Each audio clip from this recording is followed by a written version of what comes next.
Formula Access. Today we've got a really special guest who provides a really unique vantage point to Formula One, as well as other motorsports. Today we got Edoardo Martorelli from Drive Sports Marketing. They're a marketing firm that specializes in connecting sponsors to teams, sponsors to drivers, and vice versa. So it's a very unique viewpoint that we've not yet had on the show, and I'm really excited for him to be on here because he really knows what he's talking about.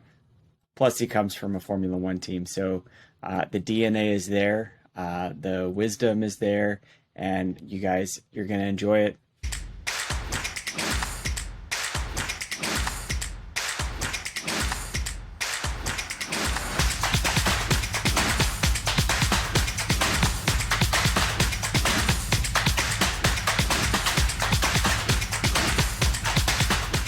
Formula Access, welcome. You guys, I keep telling you that I'm going to bring motorsports to your doorstep.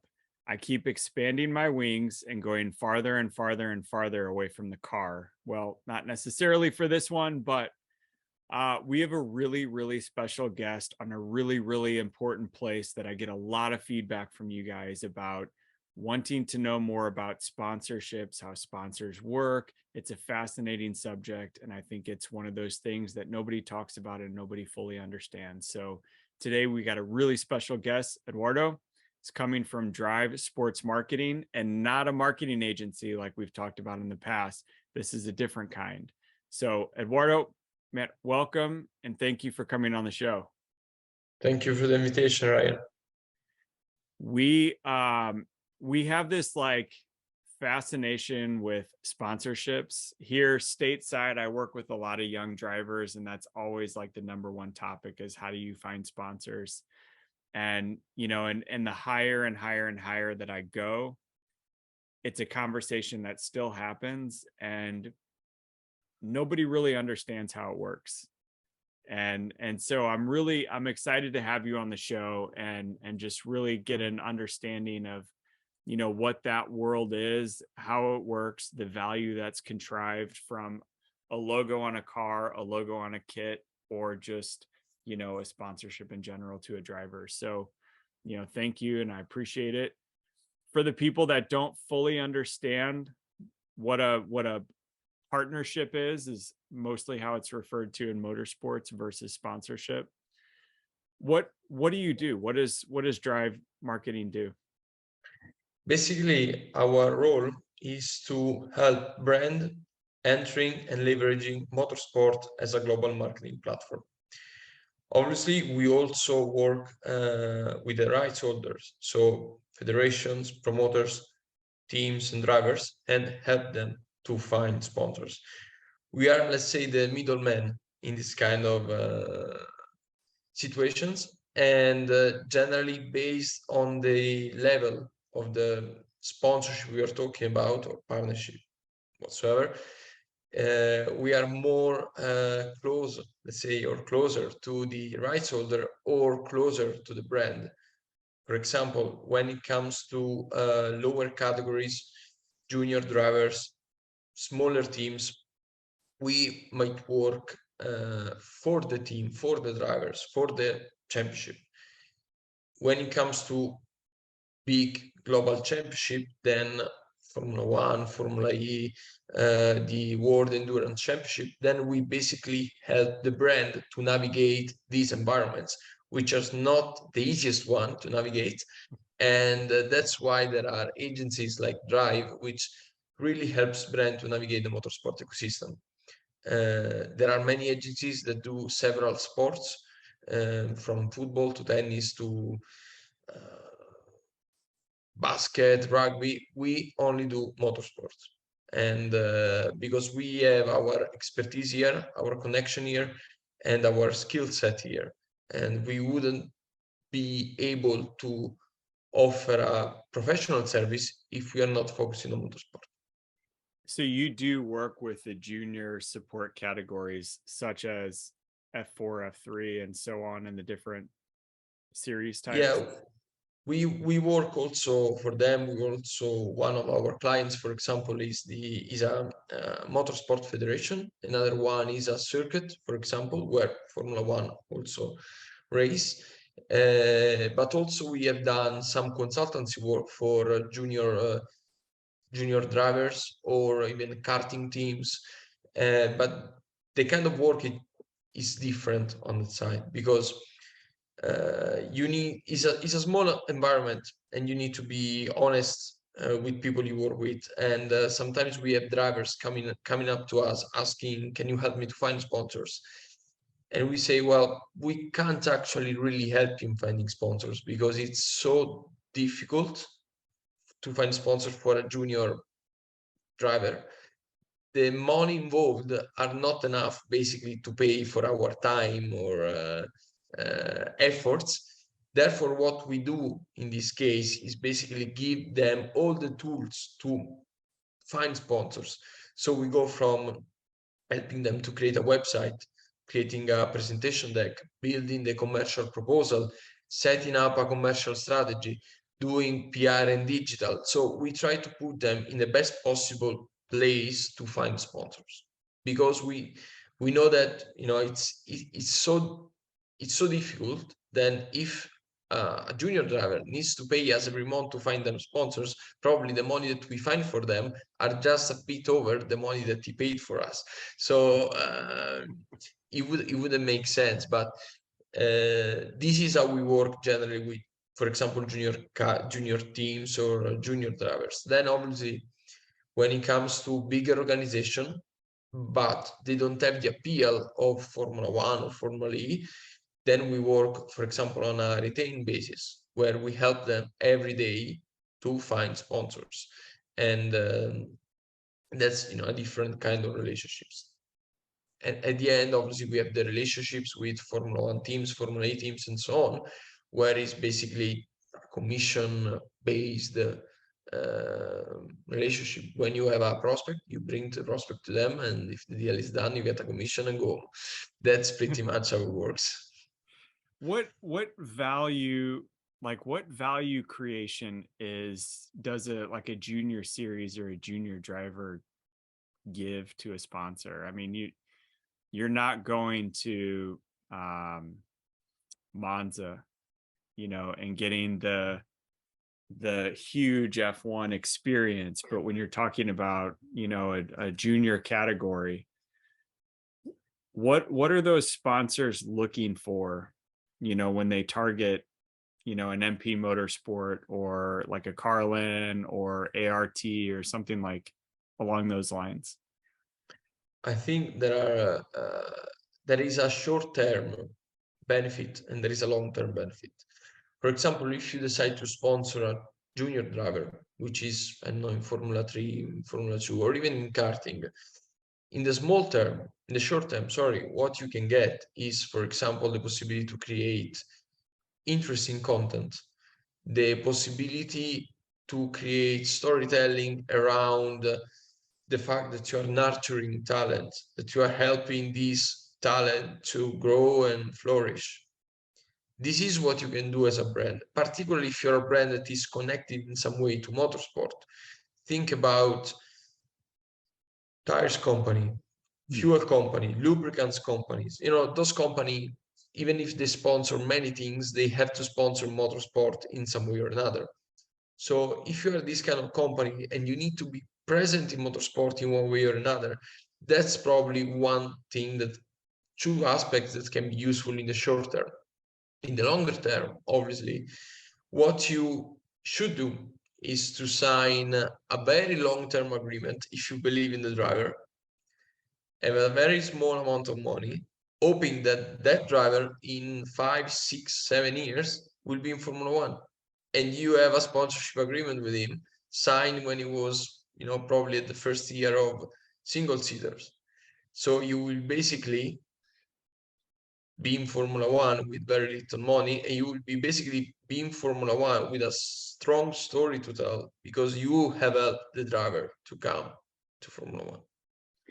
Man, how do you, and I'm fascinated by that thought, because I actually agree with everything that you've said. That's a long process and a very long, I don't want to call it a long sales cycle, but you've got to really create vision to Yeah. sell a sponsor like a like a go-kart tire manufacturer, to invest in a, call it George Russell of 10 years ago, and say, this young kid in a sea of 10,000 kids has got it, and to really, really capture that story and tell the story, because marketing companies, marketing agencies, social media people are starved for content to put on their website, and you can only look at a branded logo so many times, and um, a static image so many times, but to tell a story like that of feeding the next generation of motorsports is really powerful. How do you even capture the attention of a company to kind of tell that story long term? I mean, are you selling, or are you just putting them in front of the driver and letting the driver sell himself or herself in that Well, process? probably that's not probably the best idea, because you would be talking about drivers that are, you know, 13, 14 years old, and it can be the cherry on top of the cake, that one. But the reality is that you need to look into companies that are deeply involved in motorsport, Hmm. company that really, as I said before, in one way or another, they need to be in motorsport, and that's just another way of doing it. Then obviously you are not going to ask for a huge budget, so you are not. It's just something that add to their current plans. It's not something that needs to replace something else. So I think if you have the right driver in your hand, with strong results, is not that difficult. I think the most difficult part is to basically, if you are a sports marketing agency, select the driver that you want to represent from a marketing perspective, because you believe that this driver is going to be sellable in a few years' time. Because that's the issue. I mean, on paper, lots of sports properties has all the pure and cold asset to offer to a company on paper. In reality, some of them are very sellable, some of them are almost unsellable. If you look at, the Formula One teams, okay, Yep. on paper, all of 10 of them, they offer the same assets, you know.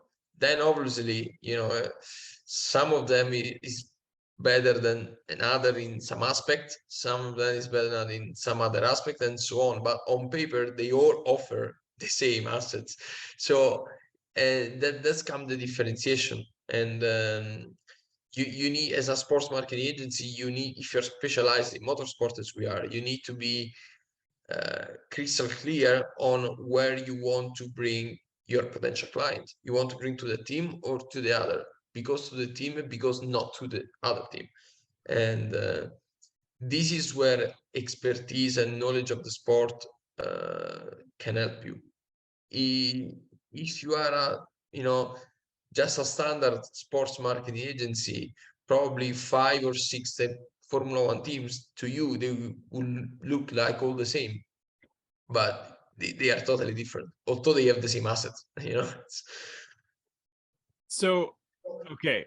So here's my thing. Like I understand the journey of a sponsorship. Like I understand what they're for. It's not always to stick a logo on the car, the kit, or the driver, but from your vantage point, when you're going in, how do these things play out?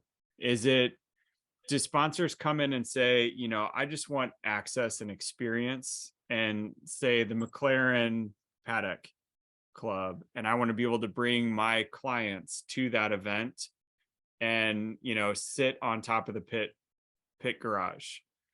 How how do these different factors or add-ons work?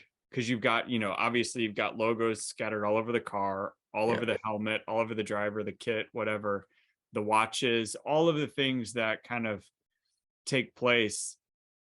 What do you see from your end when you work with Formula One teams? Do people want logos on the car? Do they want an experience? Like what drives? It really depends on the typology of company. From the industry of the company, from the stage of the company, where this company is in a growing stage, is in a stage where everyone already knows them, is in a stage where they are pretty well known in the US, for example, but not in Europe, or the opposite. Which kind of product they sell? They sell the product to other businesses, or they sell the product to customers? It's those are all the variables that comes in place, and then you need to basically take into consideration when you propose them how to structure the sponsorship or the partnership. For example, if you are a tech company, the main aspect that you will be looking for, the first one, is technology integration. So what they want to do is, rightly so, they want to integrate their solutions into the Formula One team, and then showcase and develop storytelling about how they help the Formula One team to work more efficiently, to analyze data better, to protect their data, to travel even in a more, let's say, relaxed way. Now, there are many stories that they can tell if they get to integrate the product inside the Formula One team. So Obviously, for example, sorry to cut you off. You're saying, so if I'm a tech company and I'm like a machine learning or AI tech company, yeah, and I have a technology that can strategize a race in real time, and I can make decisions faster than Hannah at Red Bull, and I want that product in motorsports, and so then I would approach a team with my product, and then it would be an integrated sponsor. Like we're going to give you the software to put a logo on the car and tell a story. is not straightforward as you explained. First of all, you don't approach generally saying, "Hey, I want you to use my product." It's basically, "I will sponsor you if you use my product." You know, Okay. that's the other way around. But obviously, Formula One teams are really, really well organized organizations, where technology is at its peak. Everything is monitored. So what they will say generally is, "Okay, I'm going to use your product if it's either equal or better than the one that I have right now. And I'm going to take the time to change my IT system, so integrate your product, even if it's equal, okay, only if obviously you are giving me a nice sponsorship. Otherwise, I'm not even taking the time to do that," which is, I think it's pretty fair. So that's the way it works. Basically, Formula One teams, some more, some less, give the opportunity to tech brands to integrate their technology, but needs to be a technology that is functional to the Formula One team, and needs to come with a sponsorship in most cases. Do you feel like there's always like an experience component to that sponsorship? Like, do you Yeah. do you see companies that say, I just want you to like chuck my logo on the smallest piece of real estate on there?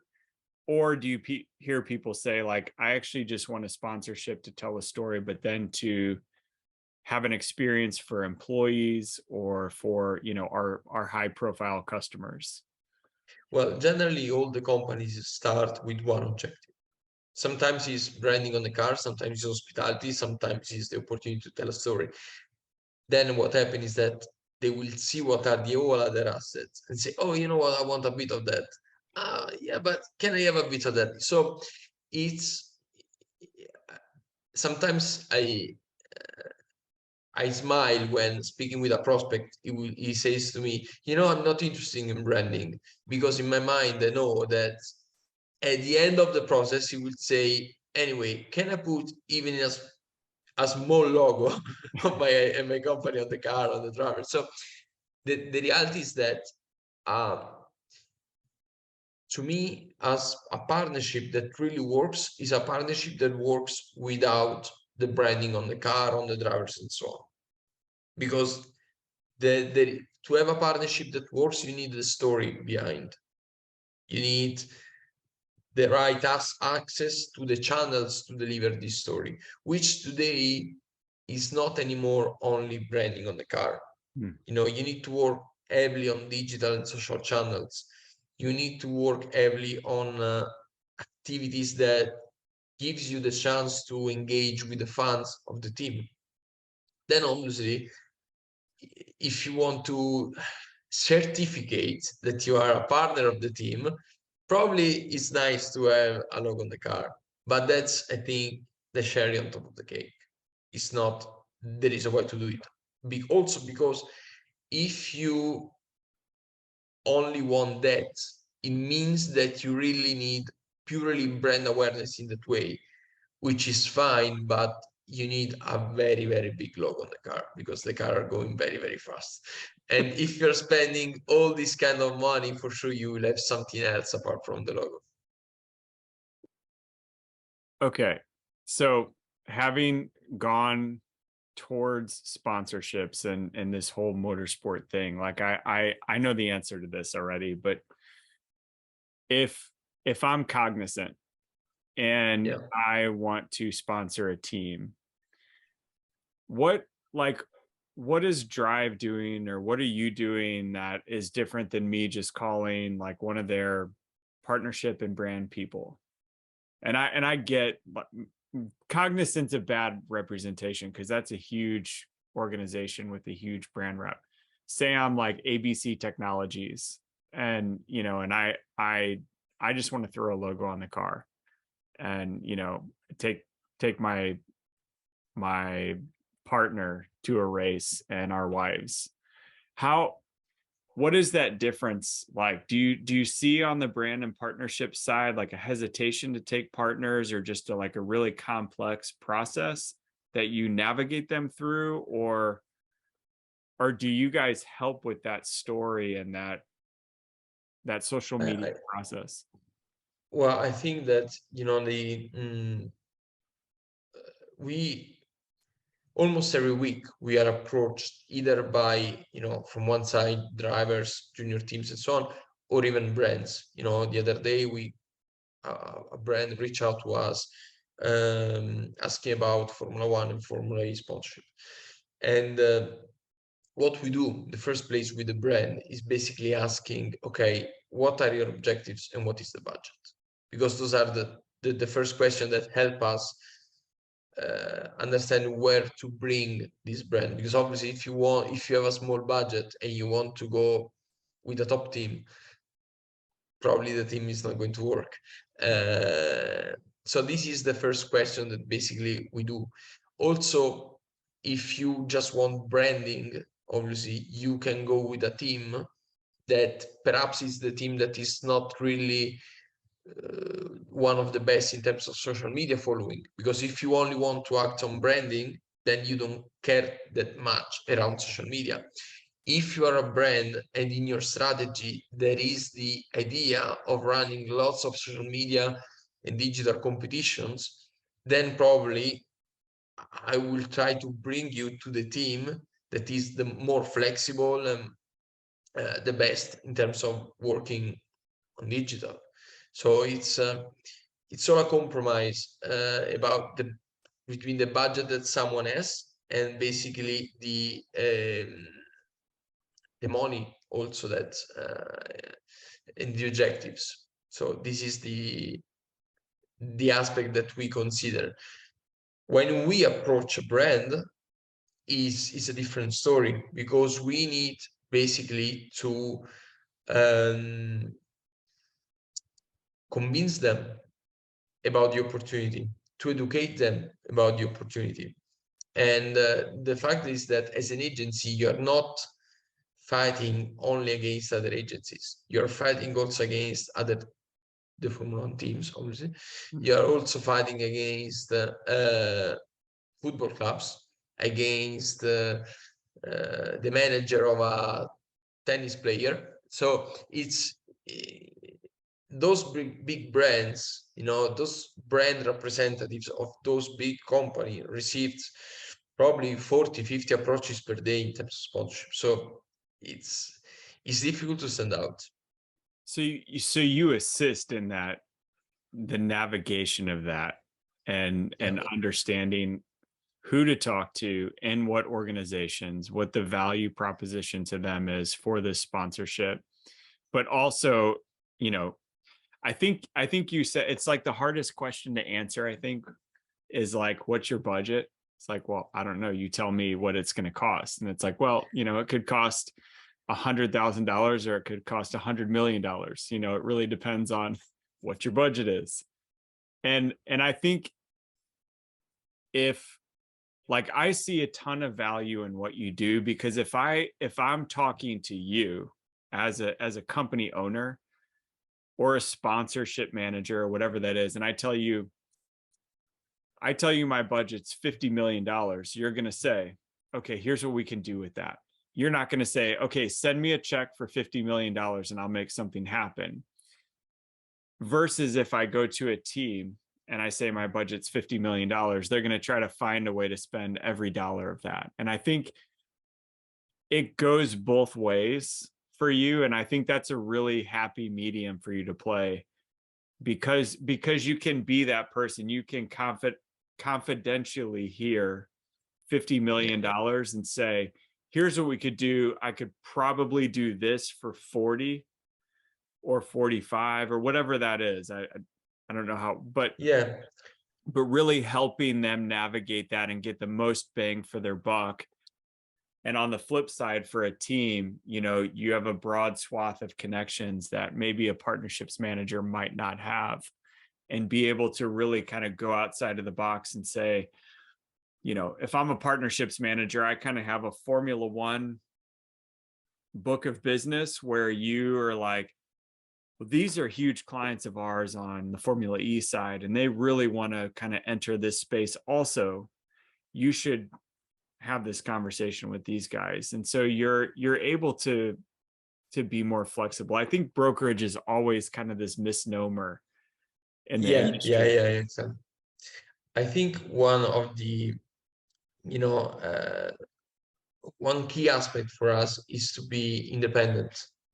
So we, as you said, when a brand approached us and tell us, okay, I got 10 million to spend, tell, okay, you can do this in Formula One, you can do this in Formula E, for example, you can do this with a top Formula One team, or you can do that with a midfield Formula One team. So basically is we do exactly that. And on the team side, the benefit that we bring, apart from when we have a prospect, to bring them a prospect, is also to filter out prospects, because there are so many companies that wants to have a call with you because they're interested about Formula One and so on. But then when they understand how much money they need to invest, they kind of obviously get a bit scared, and they say, okay, no, it's not for me.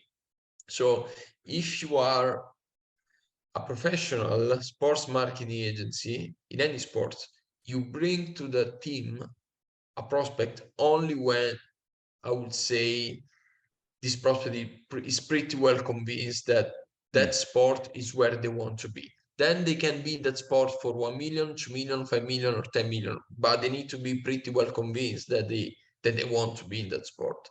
Because in this way, you're doing basically the job for which you will receive, hopefully, if the deal happen, a commission. It's that's the benefit that we bring both ways. We filter out prospects for the teams, and we basically filter out teams for the prospect. If we want to simplify. A brilliant strategy.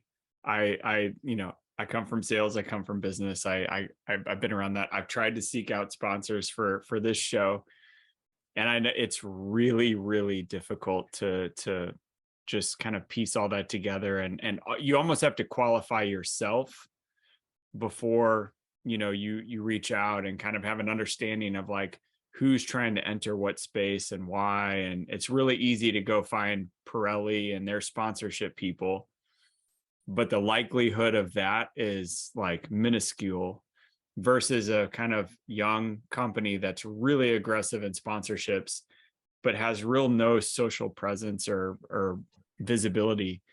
So I see a ton of value in what you do for everyone on both sides of the coin as well.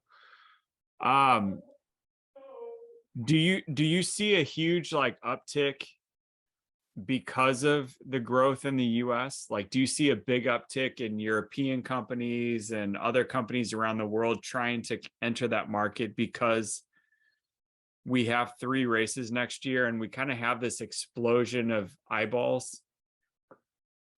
I think it's, first of all, now that you speak with an American company, they know what Formula One is, and then that's it's a pretty good advantage.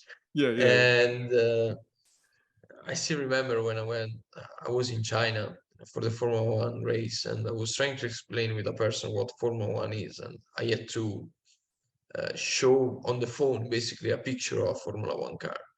And I don't know if there was also some language barrier there, but Formula One, for example, has been racing in China for many years, but still struggling to get a grip on the country. While in the US, thanks, too many factors. I think it's not only Drive to Survive, but it played an important role. Now is booming, and companies are interested.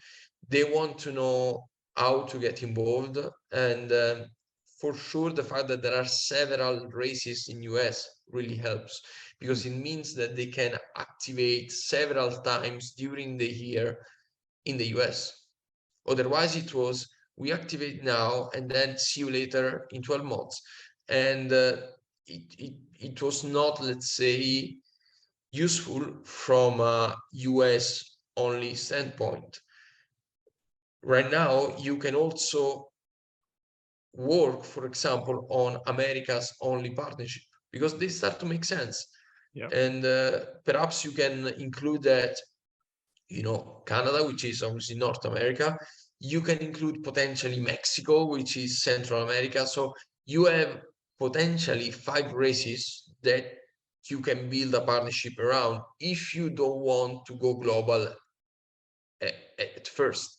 Because sometimes there are companies that obviously they never heard about Formula One. Now they are learning about something, and before investing several millions, they perhaps prefer to, let me have an understanding of what is Formula One and what can be for my business.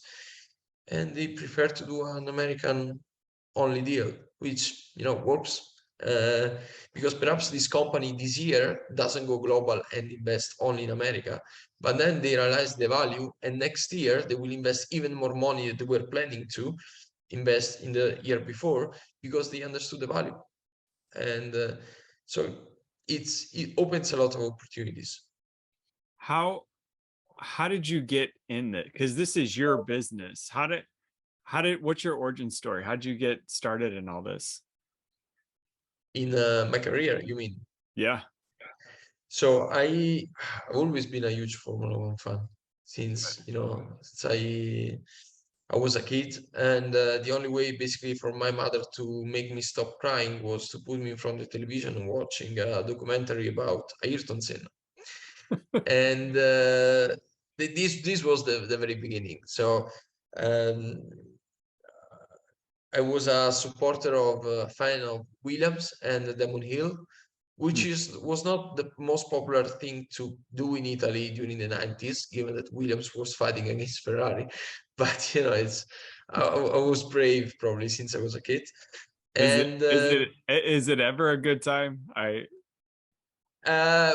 I think this is a separate probably conversation, but the difference between Formula One and football is that football is very tribal. So if I am a fan of AC Milan, I'm not watching a Juventus match Uh-huh. unless it plays against AC Milan. If you are a Formula One fans, you are okay, you support a team, but you are a fan of the sport. That's the main difference. So yeah, it was not ideal, but it was not the worst thing to do probably. And basically then I grew up. I went to school, I went to high school, and by the end of high school I already knew that I wanted to work with Formula One. I knew that I was not good in science or things like that, so I said, okay, I want to work in marketing and communication. So I went to Bologna University. I started working the Formula student team of the university, which is Formula student is pretty much Formula One at university level. Then I understood that probably to have an easier way into Formula One was a need for me to move to the UK and study there for my master's degree. So I moved there, and I did some work with another sports marketing agency during my studies, and then when I arrived at the university in the UK, I managed to get hold of a professor which has always been involved in the business of Formula One, how it helps companies, all these kind of things. And thanks to him, basically, I got to know also um, people at Toro Rosso, the Mhm. Formula One team, and I got to know to do the master thesis with them. So I did a thesis with them, and then after the thesis there were no openings, so I went to London. Basically, went to the major sports marketing agency, and then I went to one sports marketing agency which was specialized in Formula One.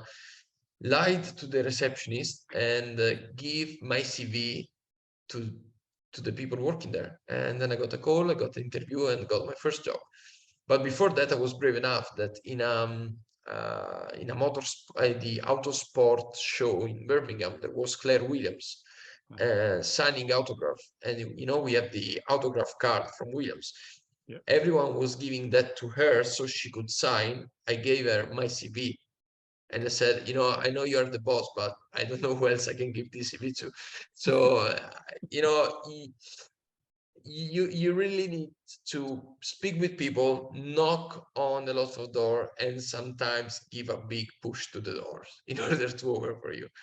And so I've been in London for around 2 years, made my first deals for the agency in Formula One, and then I received a call back from Toro Rosso, and so I went back there and been there for around 3 years, traveling to all the races, managing and acquiring partners, and then as every love story, that there is an end, but for me it was the beginning of Drive, so it was a nice chapter to start, and here I am 1 year and a half later, So pretty satisfied with Drive. so going slightly back, did Claire ever call you back? No, never. Okay. Never, never got a call back. So Okay. yeah, Well, you're not the only one. So I've reached out to her as yeah, well. So yeah. I think I think it was probably a very brave move and very optimistic move. But it's worth a try. I mean, it's yeah. you're you're like me. You just throw a Hail Mary and see what happens and move on and don't beat yeah, yourself up over it. That's good. yeah, exactly. Also because also my job of trying to acquire partners. Yeah. When you reach out to 100 companies, there are 99 no's and one, okay, I might be interested to have a conversation. So you need, you need to be ready to get lots of no's from the very beginning. So you're a year and a half into Drive. Yeah, How's it going? it's going really well. And I think I'm not alone. I mean, obviously I'm the owner of the company. I was the one starting the company, but it was not like a crazy move because I already had a couple of clients when I started Drive. So it was, I wouldn't say easy, but was a bit easier, let's say.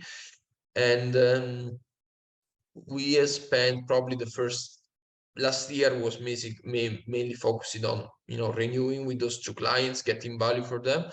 And this year is basically the first year where I'm focusing on getting deals done in Formula One and major categories, while there are a couple of people working for me managing those clients. And then we have some other people on a consultancy role, running other services that I'm not specialized in, but it's good to offer, from legal services to graphic services to digital activation. So we basically offer a 360-degree platform for brands that want to invest in motorsport. Most of them are in-house services, others are on a consultancy role, but it's going really well. I think we did a very good job in showing to people what we really are. So we are people that are passionate about motorsport, are competent about motorsport. They don't have the ambition of doing other sports, and we really want to position ourselves as the specialists in motorsport. Then, you know, sometimes happen a company saying to us, can you help me with football? Say, look, I cannot help you with football. So I prefer to introduce you to an agency that I know, which they are specialized in football, instead of, you know, trying me to do something for you, which will not be at, you know, the optimal level. So it's going well. Obviously, the fact that Formula One is booming in the US is helping. Yeah. And but there is lots of, you know, behind the scenes work that we do as Drive in order to be positioning it in this way, to attract brands, to attract rights holders. And it's nice because this flow of clients coming in and asking for our services is growing. And we spend time on doing things. I cannot tell you what, but it's all legal. I'm not saying, but we Good. spend time doing several actions that no other agency, from only one other agency is doing. Hmm. And but this is paying off. I think there is, in some aspect, a old way of developing new business. Hmm. Sometimes it's still, some people still rely very much on relationships that they have, which helps. I mean, obviously, I have my own relationships, but being 30, I was born yesterday, so I don't have so many relationships as someone who is 50. So we need to build new relationship, and we are doing that basically. We are really in my routine, I almost think that I have zero relationship every day existing. I need to build one, otherwise I'm stuck. So we made some investments in some aspects of the company which are now paying off really well. So does your role give you, I don't want to say access, but do you get involved in going to races still and kind of working the paddock? potentially, I've been to 2 races this year, but this is another, you know, I've I've worked for a Formula One team, so I know how painful it is when there is an agent coming to you saying, hey, I have a prospect for you, give me 2 passes, I will bring you to the race, we have a discussion, and then at the end of the day, this guy just wanted to spend some time with his friend in the paddock. Yeah. And then you have to explain to your team principal the situation. It's not nice. Never happened to me, but I saw happen once to another person and was not great. So now that I am in this position, I almost avoid to, you know, go to the paddock if I'm not sure 100%. In Monza, there was a prospect which was interested in going, and I call up a friend in a Formula One team and said, look, there is this prospect, and she said, okay, I'm going to give you the paddock pass. I say, wait, let me be sure first, because I don't want you to, let's say, ask your boss for a paddock pass and then nothing happened. And what she said to me said, oh, if all the agents were like you, because everyone is just trying to get inside the paddock. Let And me that's a point of differentiation. let me just, anyone that's listening, this is that kind of code of honor and ethics that is really, really rare anywhere in business, which is getting to the meat of a transaction and saying, you know, I'm going to bring you qualified leads, not I'm going to like put this facade or picture together and like maybe it works out, maybe it doesn't, but really just having a code of honor. I think what she said means a lot and probably will take you very, very far, especially to have other people hear that on either side of the table, whether it's a brand or a team, because access is real, real hard in Formula One. I've been to IndyCar races, and if I have friends or know anybody behind the scenes, it's really easy to send a text and they'll like take you somewhere. Whereas in Formula One, like you have to be very, very deeply connected and ingrained and credentialed to get anywhere in the paddock or just outside of general admin or whatever section you've got tickets in. So, I mean, I applaud you for that. I think that's going to be a defining factor in the success of your company. And anyone that starts their own company, to me, is a warrior and a rock star, because it is the hardest thing that you can do as a person, is to like remove the fake stability of a job and go start your own business and then make money and then hire people and work with partners. I really actually genuinely applaud you for what you've done, but also you've maintained, I don't know, you've maintained your soul in the process, Yeah, which yeah. is, I think this is the advantage of, I think, some way people say to you, oh, which kind of person you are, which kind of professional you are, no? But the point is that the values that you have as a person are the same that you have as a professional. I mean, that doesn't change. right. And the fact that I worked inside a Formula One team helps me to understand the difficulties and the problems that people working inside the team can have. So as an agent, you want to avoid that, because basically people working in the Formula One teams are your best friends in business. In some way are also friends in personal life, but you need to make them in a comfortable position. If you come every day, every week with prospect, and then nothing happens, you make them wasting time in building proposal, in going several phone calls. That's not going to work. Obviously, sometimes can happen that you go in a call, you develop a proposal, and then the prospect says, look, something changed, we cannot do that. But if it happens once, twice per year, is okay. If it happens, every week, then it's a bit of a problem. So uh, to me, there are three kind of people that works in Formula One. There are people that works there because they found themselves there for some reason, and okay, lucky them. And then there are the people that are really passionate about and gives their heart in order to be there and work there. And the third type is the people that thinks that working Formula One is all glamour and parties.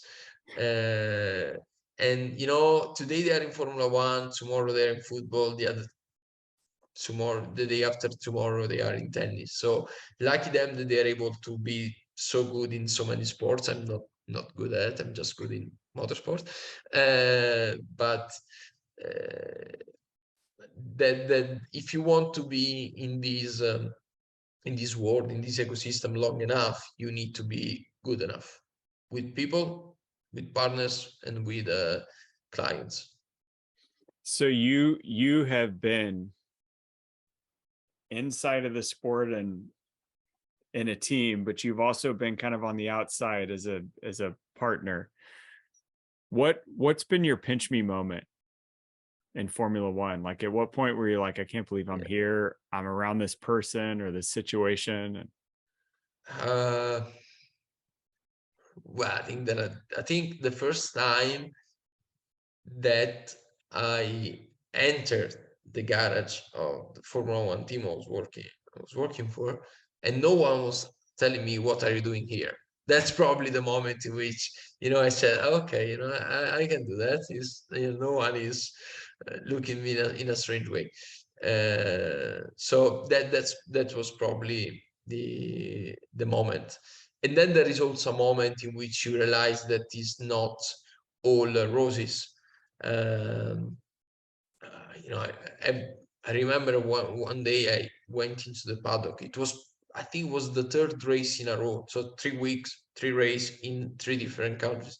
And the paddock pretty much all look the same, okay, in every race you go. You got your hospitality on one side, you got the trucks on the other side, all in the same order. So, and I yet to think, say, okay, but where I am? I mean, I'm in Belgium, I'm in Germany, I'm in England, where I am. And to be honest, Belgium is a particular paddock, so it's different from the other. But that was the moment in which I said, okay, it's also a very tough job. It's just not, being passionate about. You need to be also able to withstand the travel. You need to withstand the pressure, because if, for example, after free practice, the car is not going well, and you need to go to your team principal saying, look, the sponsor asked this additional pass. Can we give it to them? You know that you shouldn't do that. You know that you should pick a better moment, but probably there isn't a better moment, you know? So you just need to go there, pray a lot, and hopefully he will say yes, and he will not kick you out of the door. That's, it's a very high pressure environment. And So I arrived there pretty young, you say, very, very young, with very, I would say, little experience, but I was not the one of the, I was, I think, the one with the least experience probably when I got that job. And is, you need to learn from the mistakes, and you need to learn fast. So so the team principal makes that call. It's not.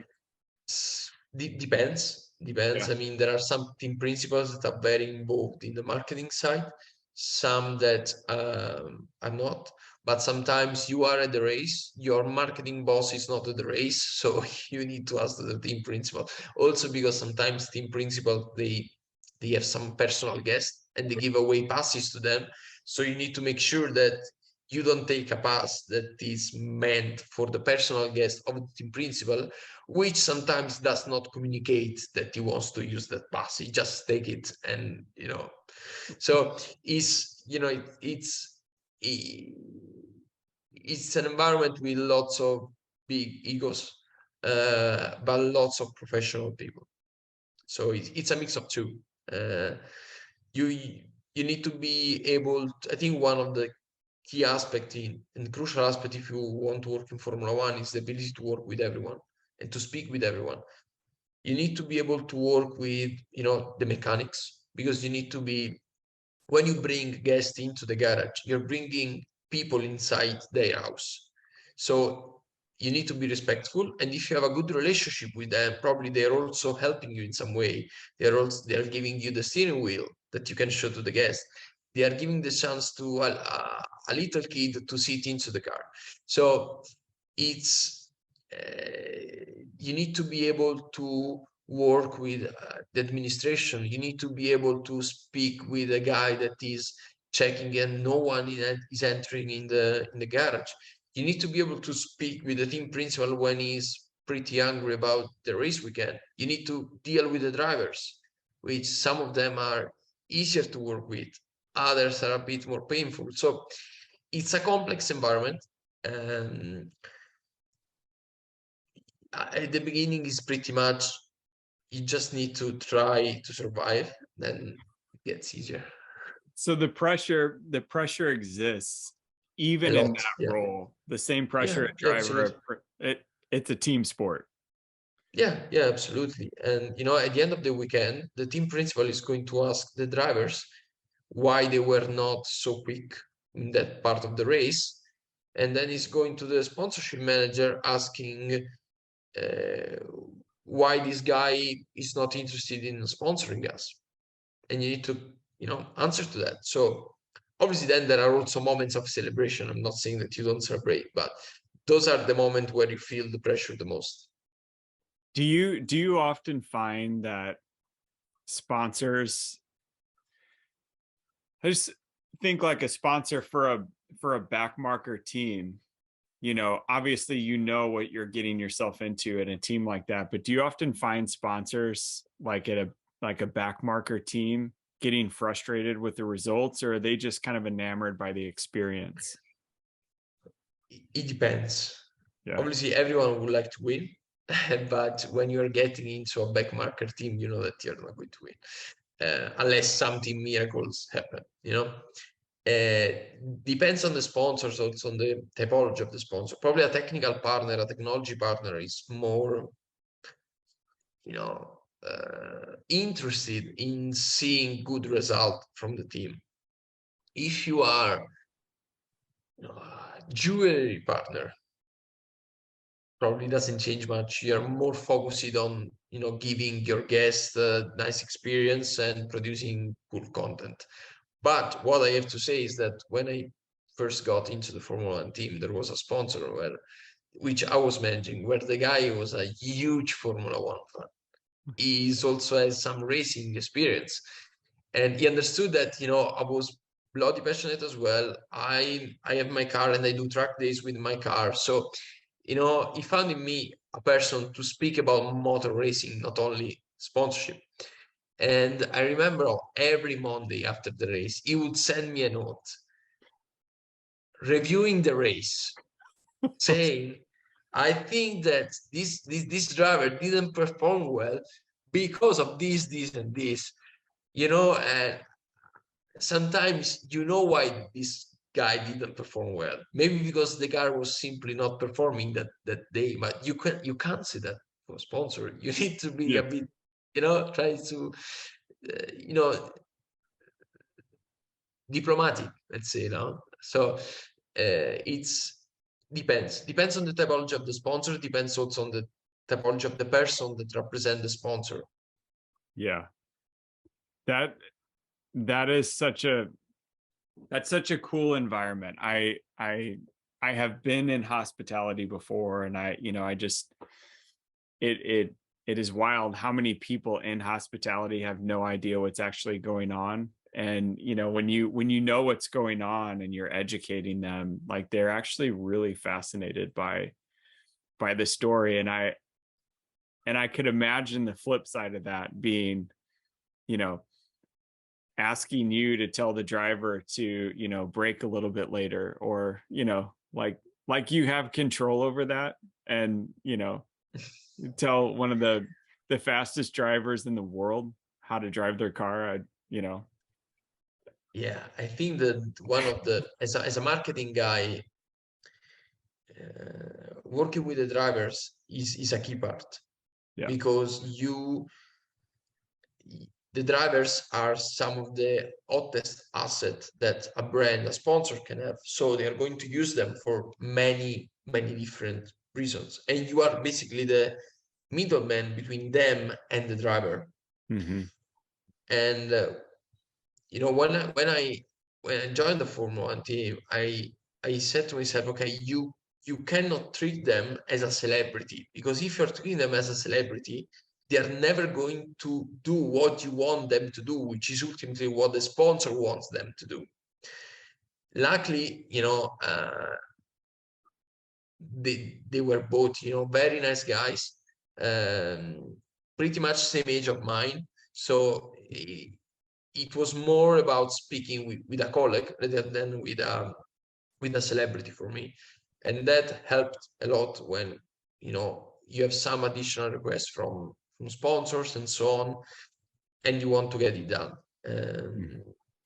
Uh, but then there are emergencies that you need to manage, which you won't imagine. I mean, one day we were in Singapore shooting content, and one of the driver had the urgency to go to the bathroom, and he has been probably 20 minutes there, and there was a crew of 15 people waiting for him, and I was going back and forth from the bathroom, say, "Are you ready? Are you ready? Are you ready?" And trying to get basically the content that we could get done while he was in the bathroom. So it was because we had the time running and we had to get it done. So there are so many moments in which you have pressure and you need to be able to manage it. Well, you do well. You do well. Edoardo, thank you so much for coming on here. I know we're kind of pressed for time today, and I've just been messaging my next guest to just sit tight, but I've always felt like in every interaction, especially business people like you, that we can always unpack more and more and more. Like I feel like we could really get into an episode of like sponsorships at a corporate level or like at a team level and really dig deep in that. And you're always welcome to come on here, and talk. And we definitely want to support the motorsport community because we realize sponsorships are everything in motorsport. And you really don't have a sport without it. And so I just want to say, like, I really appreciate your time. I know what it's like running a company and to take an hour out of your day and have a conversation on a podcast. But we'll certainly plug you, connect you, tag you, whatever we can to extend your reach here stateside, because there is a extreme lack of knowledge and motorsports partnerships and sponsorships and hospitality and having somebody like Drive Marketing to really bridge the gap of education on what that actually looks like and help facilitate that. I know many CEOs here stateside that want to pursue this but don't really know how, and their marketing groups know about sponsorships, but like you said before, motorsports is very different than other categories of sponsorship that are available. So, if you ever need anything, always feel free to reach out. And the audience is fascinated by this stuff. Anything related to sponsorships, I get the most messages from. So maybe I should have allotted 2 hours for this. So No worries. We can catch up again. No worries. yes, Been a yes, pleasure. yes. Thank you for your time. I really appreciate it. Thank you for the interview, Ryan. Have a good day. Likewise.